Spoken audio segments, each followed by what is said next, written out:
16 মাস ধরে সহিংসতার আগুনে পুড়ছে মণিপুর। ভারতের উত্তর পূর্বাঞ্চলের এই রাজ্যে অব্যাহত অশান্তি আর লুটপাটের খবর সামনে আসছে।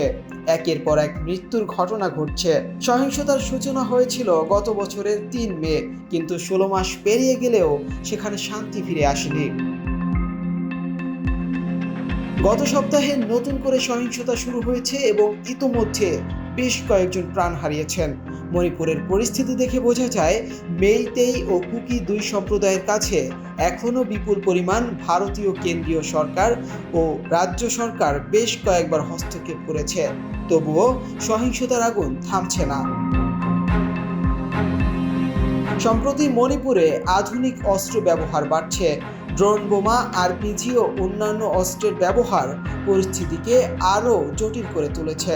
সর্বশেষ হামলার পর পুলিশ সার্চ অপারেশন চালিয়ে অনেক আধুনিক অস্ত্র খুঁজে পায়, যার মধ্যে রয়েছে 7.62 মিমি স্নাইপার রাইফেল, পিস্তল, গ্রেনেড সহ অন্যান্য ক্ষুদ্র অস্ত্র। প্রশ্ন উঠেছে, কেন মণিপুরে সহিংসতা থামছে না?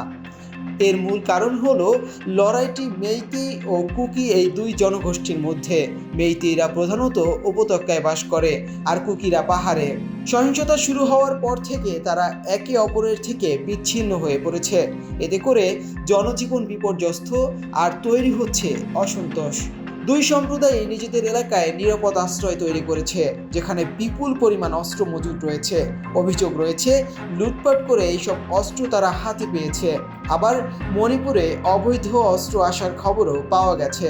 সেনা মোতায়েন থাকলেও সহিংসতা থামাতে পারছে না বলে মনে হচ্ছে।